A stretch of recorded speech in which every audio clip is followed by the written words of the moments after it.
கர்த்தருடைய பரிசுத்த நாமம் மகிமைப்படுவதாக. Today's promise verse is taken from Proverbs chapter 28 verse 20. A faithful person will be richly blessed. நீதிமொழிகள் 28 அதிகாரம் 20 வசனம். உண்மையுள்ள மனுஷன் பரிபூர்ண ஆசீர்வாதங்களை பெறுவான். In today's world, everyone wants big opportunities, big blessings and quick success. But very few are willing to be faithful. இன்றைய உலகத்தில் ஒவ்வொருவரும் வாய்ப்புக்காக, பெரிய ஆசீர்வாதங்களுக்காக வேகமான வெற்றி பெற நாடுகிறார்கள். ஆனால் ஒரு சிலர் மட்டும் உண்மையாக இருக்க முயற்சி செய்கிறார்கள். இந்த நாளிலே தேவன் நமக்கு கொடுக்கின்ற நம்பிக்கையின் வாக்குத்தத்தத்தின் மூலமாக அவர் சொல்லுகிறார், உண்மையுள்ள மனுஷன் பரிபூர்ண ஆசீர்வாதங்களை பெறுவான் என்று. ஆம் பிரியமானவர்களை, இதை கேட்டுக்கொண்டிருக்க நம்ம ஒவ்வொருவரும் நம்ம வாழ்க்கையில ஆசீர்வாதமா இருக்க வாஞ்சிக்கிறோம் அல்லவா? நம்ம பரிபூர்ண ஆசீர்வாதங்களை பெற்றுக்கொள்கிறவர்களாக இருக்க நம்ம ஒவ்வொருவரும் பல முயற்சிகளை எடுக்கிறோம். ஆனா இன்னைக்கு நம்ம வேதத்துல பாக்குறோம், யாருக்கு இந்த பரிபூர்ண ஆசீர்வாதத்தை கர்த்தர் கொடுக்கிறாராம்? உண்மையுள்ள மனுஷனுக்கு தேவன் பரிபூர்ண ஆசீர்வாதங்களை தருகிறார் என்று நம்ம வேதத்துல வாசிக்கிறோம்.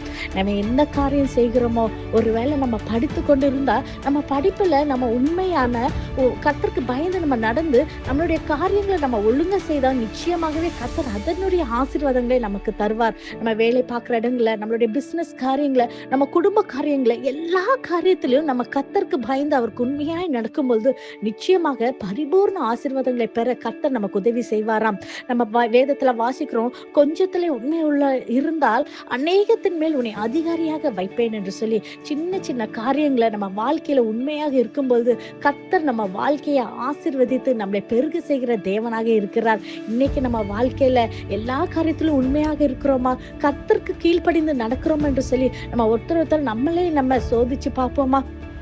நம்ம வேதத்துல கூட பாக்குறோம், யோசேப்பின் வாழ்க்கையில கூட அவரை அவங்க சகோதரர்கள் எல்லாம் அவனை ஒரு அடிமையாக அவனை விற்கிறாங்க.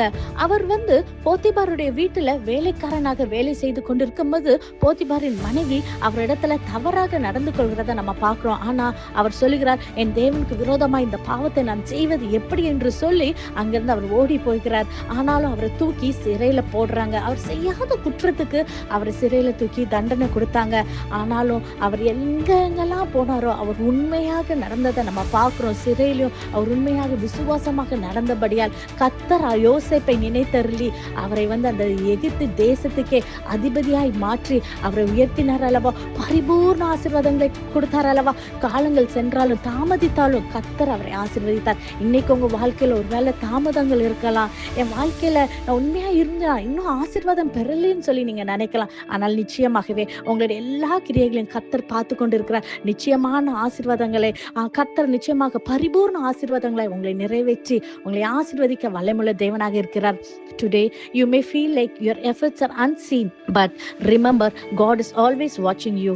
Your faithfulness is never wasted. Every honest step, every right choice, every moment you stay true, God sees it all. So do not chase shortcuts. Do not be discouraged by delays. Choose to be faithful even when it is hard, because in the end the faithful will be richly blessed and God will open doors that no one can shut. இதை விசுவாசிக்கிறீங்களா? நம் கண்களை மூடி ஜெபிப்போமா? நேசிக்கிற நல்ல தகப்பனே, இந்த காலை வேலைக்காய் உமக்கு நன்றி செலுத்துகிறேன் தகப்பனே. அப்பா, இந்த வாக்குத்தத்த வசனத்தை விசுவாசித்து ஜெபிக்கிற ஒவ்வொரு பிள்ளைகளையும் கர்த்தாவே அப்பா உமக்கு உண்மையாய் நடக்கக்கூடிய கிருபைகள் இந்த பிள்ளைகளுக்கு தாங்க இயேசப்பா. ஆண்டவரே, பரிபூர்ண ஆசீர்வாதங்களை பெற்றுக்கொண்டு ஆண்டவரே சாட்சியாய் நிறுத்துங்க. இயேசுவின் மூலம் ஜெபிக்கிறோம், ஜெபம் கேட்டபடியால் ஆமென். God bless you.